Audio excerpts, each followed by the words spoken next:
Hi friends, നമസ്കാരം. നമ്മുടെ ഇഷ്ടവിശേഷമായ സ്നേഹക്കൂണ്ട് വിശേഷമായിട്ടാണ് വന്നിരിക്കുന്നത്. അപ്പം എല്ലാവർക്കും നല്ലൊരു ദിവസം ആശംസിച്ചുകൊണ്ട് തന്നെ വിശേഷത്തിലേക്ക് പോകാം.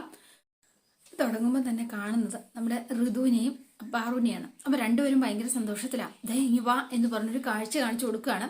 ദേണ്ട എന്താ പറയുക, ദർദുര നടനം ഒക്കെ കഴിഞ്ഞിട്ട് എത്തിയിരിക്കുകയാണ് നമ്മുടെ ഇന്ദ്രൻ. അപ്പോൾ ഇന്ദ്രനെ താങ്ങി പിടിച്ചുകൊണ്ട് രാജലക്ഷ്മിയും അതുപോലെ തന്നെ വിശ്വവും കൂടി വരികയാണ്.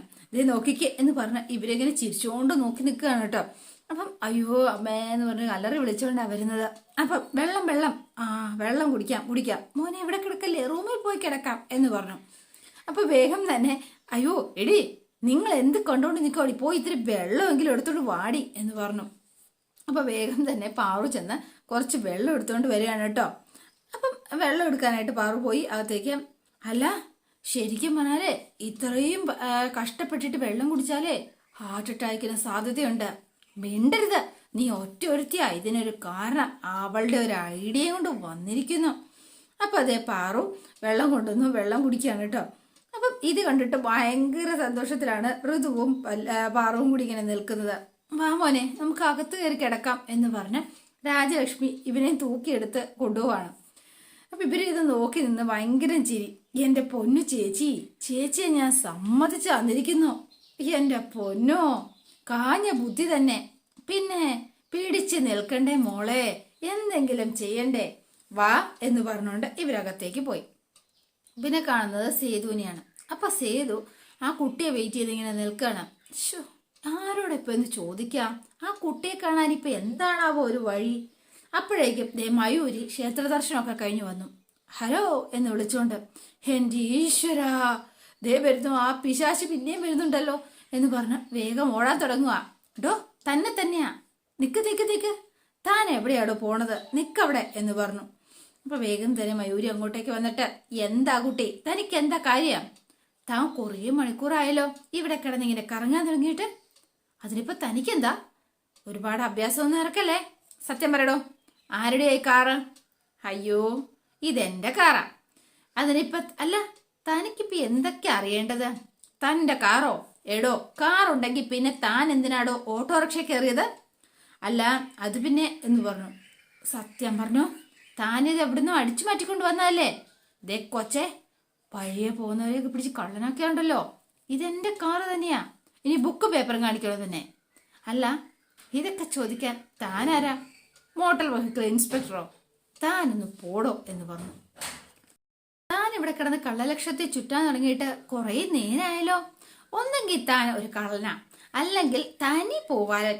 ഹോ എന്റെ പൊന്നോ, തനിക്കിത് എന്തിന്റെ കേടാ? ഞാൻ മേലെടുത്ത് വീട്ടില് ഒരാളെ കാണാൻ വന്നതാ എന്ന് പറഞ്ഞു. അപ്പൊ ആകെ ഞെട്ടിപ്പോയി കേട്ടോ. കുറച്ചേരം ഓരോരോ ശല്യങ്ങൾ വന്നിരിക്കുന്നു. അല്ല ഈ മേലെടുത്ത് വീട്ടില് ആരെ കാണാനായിട്ട് താൻ വന്നത് എന്ന് ചോദിച്ചു. അത് അപ്പൊ പറഞ്ഞു തുടങ്ങിയപ്പോ വേണ്ട, വിശേഷങ്ങളൊക്കെ പറഞ്ഞ ചിലപ്പോ അത് അമ്മയ്ക്ക് ചിലപ്പോ ദോഷമായി തീർന്നേക്കും, അതുകൊണ്ട് പറയണ്ട. എടാ ചോദിച്ച കേട്ടില്ലേ, മേലെടുത്ത് ആരെ കാണാൻ വന്നതെന്ന്?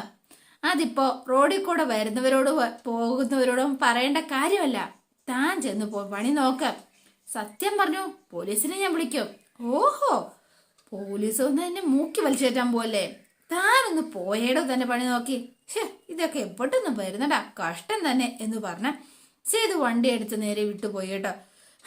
എടോ തന്റെ മുഖത്ത് എഴുതി വെച്ചിട്ടുണ്ട്, തന്നെ ഞാൻ എന്തെങ്കിലും എന്റെ കയ്യിൽ കിട്ടും, താൻ ഒരു ഉഗ്രൻ ഫ്രോഡ് തന്നെയാ എന്നിങ്ങനെ മയൂരി മനസ്സിലിങ്ങനെ എഴുതി വെച്ചിരിക്കുകയാണ്.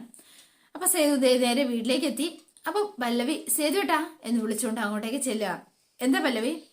സേതുവേട്ടൻ എവിടെ പോയതാ? ഞാനൊരു സ്ഥലം വരെ. എന്താ സ്ഥലത്തിന് പേരില്ലേ? അതെവിടെയാന്നല്ലേ ചോദിച്ചത്? അത് പിന്നെ അതങ്ങ് ദൂരെയാ. തനിക്കതൊന്നും അറിയില്ലല്ലോ അത്. ഓഹോ, അപ്പൊ അവിടം വരെ പോയോ? ഇവിടെ അടുത്തെങ്ങും ഉള്ള സ്ഥലത്തൊന്നും അല്ല പോയത്. ശരി, അല്ല അവിടെ എന്തിനാ പോയത്? അല്ല അത് പിന്നെ ഒരു കല്യാണം നടക്കാൻ സാധ്യതയുള്ള സ്ഥലമാണെന്ന് നമ്മുടെ മിത്രേട്ടൻ വിളിച്ചു പറഞ്ഞുന്നേ. അപ്പോ ഒന്ന് പോയെന്ന് അന്വേഷിക്കാമെന്ന് കരുതി. എന്നിട്ട് അന്വേഷിച്ചു വച്ചോ, പിന്നല്ലാതെ. അത് അല്ല ഡോ, താൻ എന്താടോ ഒരു പോലീസുകാർ സംസാരിക്കുന്ന പോലെ സംസാരിക്കുന്നത്? അങ്ങനെ തോന്നിയോ സേതുവേട്ടന്? എന്നാ സേതുവേട്ടന്റെ മനസ്സിൽ എന്തെങ്കിലും കള്ളത്തരം കാണും. എന്ത് കള്ളത്തരം?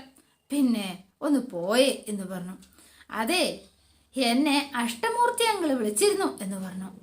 അപ്പൊ വേഗം സേതുവിടെ നിന്നു.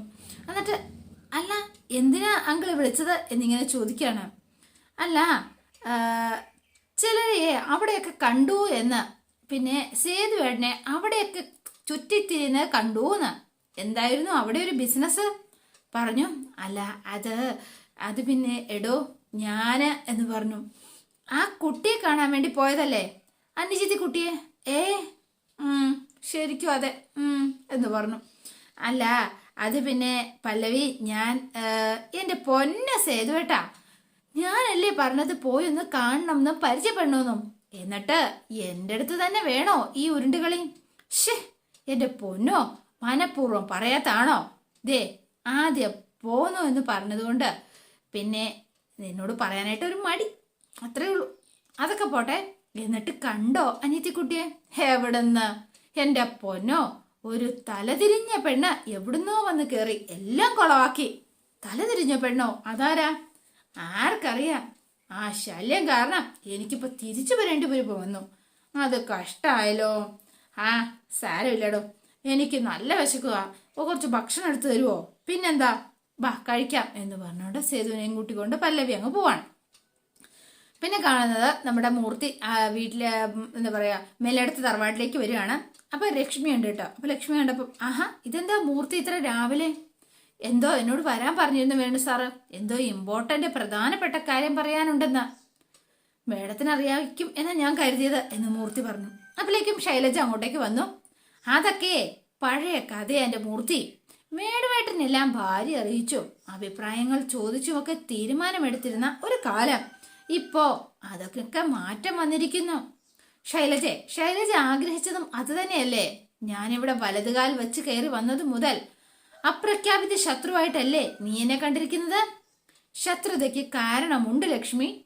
മറ്റൊന്നുമല്ല, എൻ്റെ ഏട്ടൻ കുറച്ച് ഗുണ്ടായുസമൊക്കെ കാണിച്ചിരുന്നോണ്ട് ഞങ്ങളുടെ അമ്മയ്ക്ക് ആദ്യം ഉണ്ടായിരുന്നു ഒരു പെണ്ണ് കിട്ടുമോ എന്ന്. അങ്ങനെ ഇരിക്കുമ്പോഴാ നീ വരുന്നത്. അത് മുതലെടുത്ത് നീ ഇവിടെ ഭാര്യയായി കയറിക്കൂടി.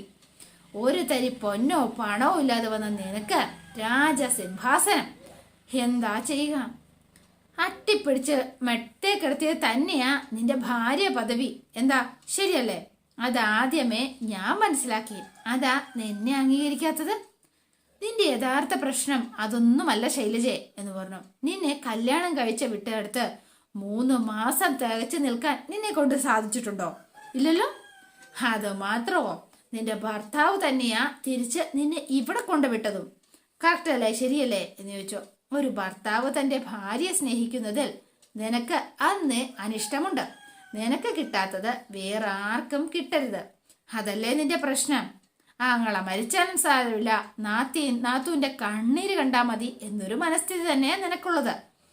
അപ്പോഴേക്കും ഇങ്ങനെ നിൽക്കുമ്പോഴാണ് നമ്മുടെ മയൂരി അങ്ങോട്ടേക്ക് വരുന്നത്. പപ്പ എവിടെ മോളെ എന്നിങ്ങനെ ചോദിച്ചു.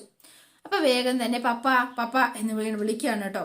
അപ്പോഴേക്കും വേണുഗോപാലിന് പുതിയൊരു മുഖമായിട്ടാണ് വന്നിരിക്കുന്നത്. പുതിയ ആളാണ് കേട്ടോ. അപ്പൊ അതേ പപ്പ അങ്ങോട്ടേക്ക് വന്നു. എന്നിട്ട് ആള് ഭയങ്കര ഗാംഭീര്യത്തിലൊക്കെയാണ് വരുന്നത്. വന്നപടി ബാക്കിയുള്ളവരെ ചിരിച്ചു കാണിച്ചു. ലക്ഷ്മിയുടെ മുഖത്ത് ഇങ്ങനെ കടിപ്പിച്ച് നോക്കി. എന്നിട്ട് അവിടെ പോയി ഇങ്ങനെ ഇരിക്കുകയാണ്. മൂർത്തി രാവിലെ തന്നെ എത്തിയല്ലേ? സാർ എന്താ വരാൻ പറഞ്ഞത്? ഒരു പ്രധാനപ്പെട്ടൊരു കാര്യം പറയാൻ വേണ്ടിയിട്ടാ വിളിപ്പിച്ചത്. മൂർത്തി ആ വീട്ടിൽ അന്വേഷിച്ചു എന്നല്ലേ പറഞ്ഞത്? ശ്രീകാന്തിന്റെ വീട്ടുകാരോട് സംസാരിച്ചപ്പോ അവർക്ക് കല്യാണം നടത്താൻ വിരോധമില്ല എന്നല്ലേ പറഞ്ഞത്? അതെ, അങ്ങനെ തന്നെയാ പറഞ്ഞത്. അതുകൊണ്ട് എത്രയും പെട്ടെന്ന് വിവാഹ നിശ്ചയം തന്നെ നടത്തണം എന്ന് പറഞ്ഞു. അപ്പൊ ഇവരെല്ലാവരും ആകെ ഷോക്കായി. ശൈലജ മാത്രം ഭയങ്കര ഹാപ്പിയും. നിശ്ചയം നടത്തി 1 മാസത്തിനകം കല്യാണവും നടത്തണം എന്ന് പറഞ്ഞു.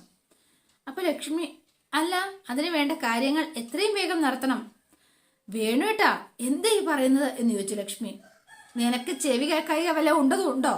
മലയാളത്തിൽ തന്നെയല്ലേ ഞാൻ സംസാരിച്ചത്, എന്താ എന്ന് ചോദിച്ചു. അപ്പം ലക്ഷ്മി അങ്ങോട്ടൊക്കെ ചെന്നിട്ട്, അല്ല വേണുവേട്ടാ, കല്യാണം എന്ന് പറഞ്ഞത് വേഗത്തിൽ എന്ന് നടത്തണം എന്ന് പറയുന്നതിന്റെ കാരണം എന്താണെന്ന് ഞാൻ ചോദിച്ചത്. അപ്പൊ ലക്ഷ്മി അടുത്തേക്ക് ചെന്നു. വേണുവേട്ടാ, ഒരു കല്യാണം എന്ന് പറയുമ്പോ എന്തെല്ലാം കാര്യങ്ങൾ നോക്കണം വേണുവേട്ടാ. ആരെയൊക്കെ ക്ഷണിക്കണം, എന്തെല്ലാം ഒരുക്കങ്ങൾ നടത്തണം, ഹോൾ ബുക്ക് ചെയ്യണം, കാർഡ് അടുപ്പിക്കണം, സ്വർണവും ഡ്രസ്സും ഒക്കെ എടുക്കണം. പിന്നെ ദൂരെയുള്ള ബന്ധുക്കളെയൊക്കെ പോയി ക്ഷണിക്കണം. അപ്പൊ വേണു ചാടി ഇങ്ങോട്ടേക്ക് എണീറ്റു. നീ കൂടുതൽ പഠിപ്പിക്കൊന്നും വേണ്ട, എന്റെ മോടെ കാര്യങ്ങൾ എങ്ങനെ ചെയ്യണമെന്ന് എനിക്കറിയാം എന്ന് പറഞ്ഞു. അപ്പൊ ലക്ഷ്മി ആകെ ഷോക്കായി പോയി. മയൂരിയും അതുപോലെ തന്നെ, അവള് എന്റെ കൂടി മോളല്ലേ? അതെ, അതോ ഞാനല്ലേ അവളുടെ അമ്മയല്ലാന്ന് ഞാൻ പറഞ്ഞിട്ടില്ല. നീയാ ഇവളെ പ്രസവിക്കുകയും ചെയ്തത്. പക്ഷെ അതിനപ്പുറം വേറെ ഒന്നുമില്ല എന്നായിരുന്നു മറുപടി. ഒരവകാശവും എന്ന് പറഞ്ഞു. അപ്പൊ ആകെ ഷോക്കായി പോയി ലക്ഷ്മിക്ക്.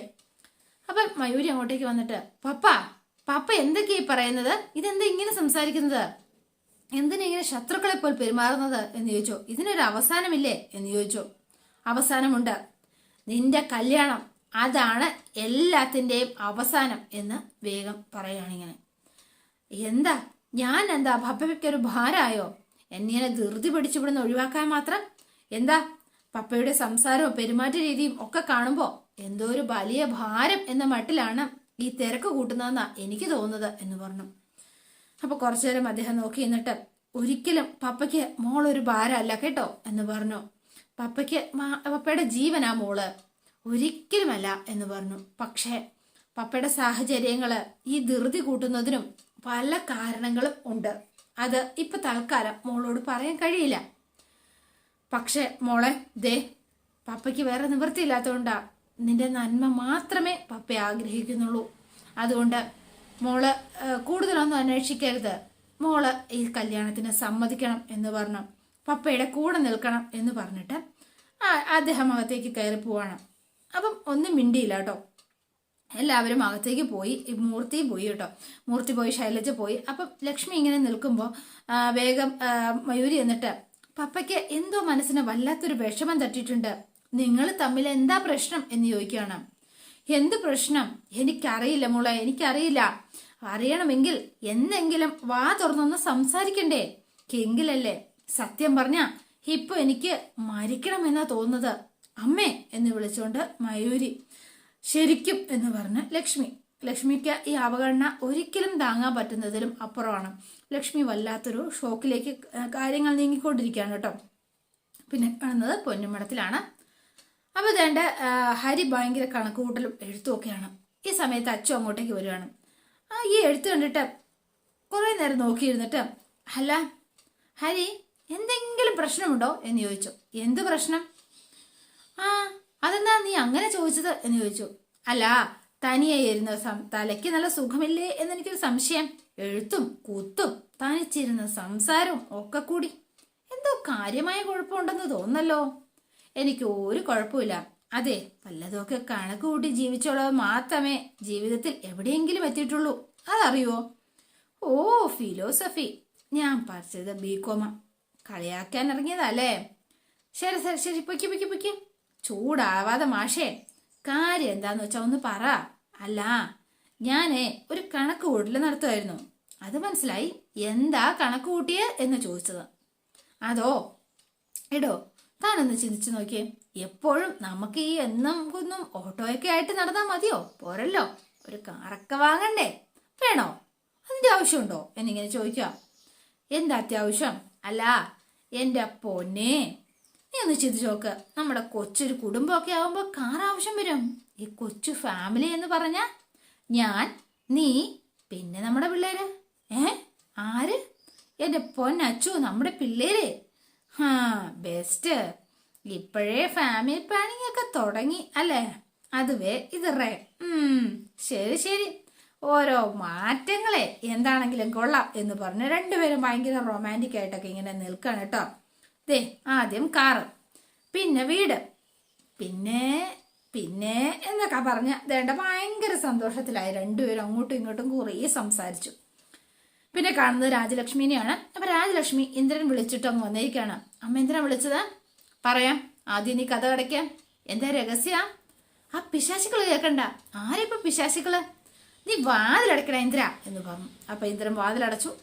എന്നിട്ട് എന്താ അമ്മേ, എന്താ അമ്മയ്ക്ക് പറയാനുള്ളത് എന്നിങ്ങനെ ചോദിക്കുകയാണ്. ആരമ്മ പിശാചികൾ എന്ന് പറഞ്ഞത്? മരുമക്കളാണെന്ന് പറഞ്ഞ് 2 അവതാരത്തെ ഇങ്ങോട്ട് കെട്ടി എഴുന്നള്ളിച്ചു കൊണ്ടുവന്നിട്ടില്ലേ? അവളുമാരെ തന്നെയാ ഞാൻ വിളിച്ചത് ചൂടല പിശാചികള്. എന്റെ പൊന്നോ, അമ്മയ്ക്ക് തന്നെയല്ലായിരുന്നു വലിയ നിർബന്ധം ഇവിടെ വരണം നിൽക്കണം എന്നൊക്കെ. ഞാൻ എന്താ വിചാരിച്ചത്, അവളെ വിളിച്ചു വരുത്തി ശരിക്കും വിളിച്ചു വരുത്തി പീഡിപ്പിച്ചും ഭരിച്ചും റാണിയായി വാഴാംന്ന്. എന്നിട്ട് എന്താ സംഭവിച്ചത്? അതുങ്ങൾ രണ്ടുകൂടി എന്നെ കൊണ്ട് ഇത്ര ഇഞ്ഞൊക്കെ വരപ്പിച്ചു. ഓരോ തലവര, അല്ലാതിപ്പോ എന്ത് പറയാനാ. വഴിയേ പോകുന്ന വയ്യാവേലി എടുത്ത് തലയെ വെച്ചെന്ന് പറഞ്ഞാൽ മതിയല്ലോ. വന്നതുപോലെ ഈ വയ്യാവേലിനെ ഒടിച്ചു മടക്കാനും എനിക്കറിയാം. അത് പറയാനാ നിന്നെ ഞാൻ വിളിപ്പിച്ചത്. ദേ, ഇന്നെങ്കിൽ ഇന്ന്, ഇപ്പോഴെങ്കിൽ ഇപ്പം നീ ഋതുവുമായിട്ട് തിരിച്ചു പൊന്നുമടത്തിലേക്ക് മര്യാദയ്ക്ക് പോയിക്കോണം. അമ്മ എന്തി പറയുന്നതാ?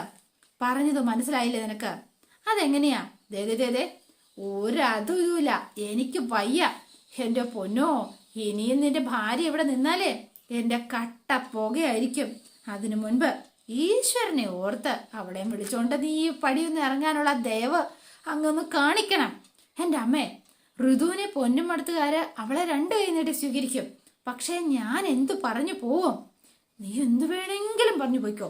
നീ പറ, അവിടേക്ക് ചെല്ലാൻ നിന്റെ മനസ്സ് വെമ്പൽ കൊള്ളുകയാണെന്ന് നീ പറഞ്ഞു. അവിടെ ഭയങ്കര ബോറടിയാണെന്ന് നീ പറഞ്ഞോ? ആർക്ക് ചെയ്തം? അല്ലെങ്കിൽ എന്നാലും അമ്മേ, അവിടെ ആർക്കും എന്നെ വലിയ ഇഷ്ടമൊന്നുമല്ല. ഇവിടെ ആർക്കും വലിയ ഇഷ്ടമല്ല എന്ന് നീ അങ്ങ് കരുതിക്കോ. അമ്മേ, എന്തായാലും നീ കൊണ്ടുപോണം. ഇന്ദിര, അയ്യോ, 2 പെണ്ണുങ്ങളൂടി ഒന്നിച്ച് ചെന്നാലേ ചിലപ്പോ അമ്മായിയമ്മയുടെ കട്ട പുകയാണെന്ന് എനിക്ക് മനസ്സിലായി. അമ്മേ, പോടാ, ഇനി നീ പോയിട്ടേ ഞാൻ ഈ മുറിയിൽ നിന്ന് ഇറങ്ങാനല്ലേ പറഞ്ഞത് എന്ന് ചോദിച്ചു. അപ്പൊ ഇന്ദ്രൻ പുറത്തേക്ക് ഇറങ്ങിയപ്പോ, മര്യാദയ്ക്ക് ഇറങ്ങുമ്പോ വാതിലൂടെ അടച്ചിട്ട് പോയിക്കോ, എനിക്ക് ഒരുത്തിയും കാണണ്ട എന്ന് പറഞ്ഞു. എന്റെ ഭഗവതി, എന്നെ കാത്തോണേ, എന്നെ മാത്രം കാത്തോണേ എന്ന് പറഞ്ഞ രാജലക്ഷ്മി. അപ്പൊ ഇവരെ അടിച്ചിറക്കാൻ മതിയായി രാജലക്ഷ്മിക്ക്. അതോടെയാണ് ഇന്നത്തെ വിശേഷം അവസാനിക്കുന്നത്. ഇനി നാളത്തെ വിശേഷം ഇതിലും ഗംഭീരമാണ്. അപ്പം എല്ലാവരും വെയിറ്റ് ചെയ്യുക. ഇഷ്ടപ്പെട്ടുവെങ്കിൽ ലൈക്ക് ചെയ്യാനും ഷെയർ ചെയ്യാനും മറക്കല്ലേ. തൊട്ടടുത്ത ആ ബെൽ ബട്ടൺ കൂടെ ഒന്ന് ഞെക്കുകയാണെങ്കിൽ ഞാൻ ഇടുമ്പോൾ തന്നെ നോട്ടിഫിക്കേഷൻ ലഭിക്കുന്നതായിരിക്കും. പുതുപുത്തൻ വിശേഷമായിട്ട് എത്താം. Bye and see U.